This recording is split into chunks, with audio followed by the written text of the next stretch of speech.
তোরা মেয়েরা সবকিছু জানাস, সবকিছু বুঝস, শান্তিও চাস, আবার স্বামীর সংসারও চাস, কিন্তু তোরা মেয়েরা এটা জানাস না কি করলে স্বামীর সংসারে সুখ শান্তি আসবে, কি করলে তুই শান্তিতে থাকতে পারবি। তোর স্বামীর জীবন জুড়ে শুধুমাত্র তুই থাকবি, এটা কিন্তু কোনোভাবে সম্ভব না। তুই সবসময় তোর স্বামীর কাছ থেকে সবকিছুর আশা করবি আর তুই তারে কিছু দিবি না, এটা তো হইতে পারে না। তোরে আমি এখন কিছু কথা বলবো, এই কথাগুলো যদি তুই মাইনে চলতে পারস তাহলে তোর সংসার হবো সেরা সংসার। তোর সংসারে কোনো সময় দুঃখ কষ্ট আসবেই না, তোর সংসারে সবসময় সুখ শান্তি ভরপুর থাকবে।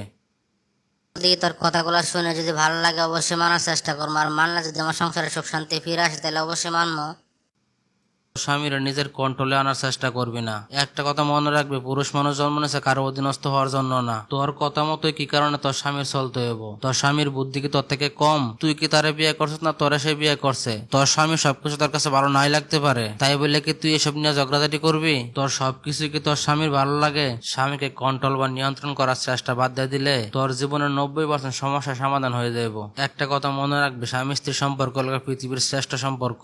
একজন আরেকজনকে কন্ট্রোল করা, নিয়ন্ত্রণ করা এটা ভালোবাসার সংজ্ঞা না। ভালোবাসা সেটাকে বলে যে একজন আরেকজনকে বুঝতে পারে। তুই আর একটা কাজ করতে পারস, তোর স্বামীর প্রিয় লোক যারা আছে যেমন বাপ মা ভাই বোন আত্মীয় স্বজন, কারোর সাথে কখনো খারাপ ব্যবহার করবি না। বিশেষ করে মা আর ভাই বোনের সাথে কখনোই খারাপ ব্যবহার করবি না, কারণ মাকে সবাই ভালোবাসে। তুই তোর শাশুড়িকে যদি নিজের মা মনে করতে পারস, তোর সংসারে 100% সুখ আসবে। তোর স্বামী যদি দেখে তোর শাশুড়ি তোর উপরে খুশি, তাহলে তোর স্বামী তোর জন্য পাগল হয়ে থাকবে সারা জীবনের জন্য। কারণ একটা পুরুষ মানুষ যতই খারাপ হয়, সে চায় তার বউ যেন তার বাপ মার সাথে ভালো ব্যবহার করে, একসাথে মিলেমিশে থাকে। তুই যদি এই কাজগুলা করতে পারস, তোর স্বামী তোর উপরে খুশি থাকবে। আর তোর স্বামী যদি তোর উপরে খুশি থাকে তাহলে তোর সংসার জীবনে কোনো অশান্তি আসবে না। তোর আর একটা কথা বলে, তোর স্বামী যাই করুক, চাকরি করুক বা কৃষি কাজই করুক, তোর স্বামীর টাকায় কিন্তু এই সংসারটা চলে। তুই কখনো তোর স্বামীর প্রতি অকৃতজ্ঞ হইবি না। তুই যদি সবসময় তোর স্বামীর প্রতি কৃতজ্ঞতা প্রকাশ করতে পারস, তাহলে তোর সংসার থেকে জীবন ও সুখ শান্তি যাইব না। একটা কথা মনে রাখবি, অকৃতজ্ঞ মানুষের কিন্তু আল্লাহ পছন্দ করে না। তাই সবসময় স্বামীর কৃতজ্ঞতা প্রকাশ করার চেষ্টা করবি।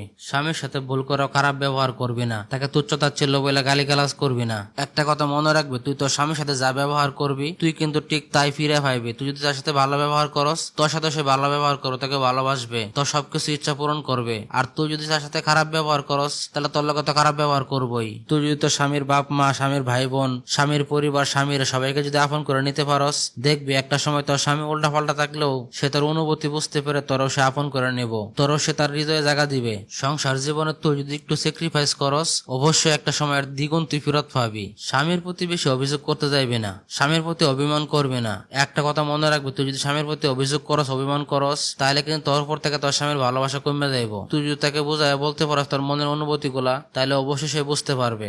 একটা সুখের সংসার তখনই তৈরি হয় যখন একজন আরেকজনকে স্যাক্রিফাইস করতে শিখে, একজন আরেকজনকে ভালো করে বুঝতে পারে। একটা কথা মনে রাখবে, তোর স্বামী যদি তোর উপরে খুশি থাকে, তাহলে তোর এই পুরো পৃথিবীটা সুন্দর হয়ে যাবে। তোর আর কোনো কিছুর অভাব থাকবে না, কোনো অভিযোগ থাকবে না কারো প্রতি। আরো অনেক কিছু বলার ছিল, কিন্তু আজকে সময় নাই, অন্যদিন বলবো না। এইগুলা করার পরও যদি সংসারে সুখ শান্তি ফিরে না আসে, তাহলে তুই আমারে বলিস, আমার নামটাই ঘুরাই ফেলামো।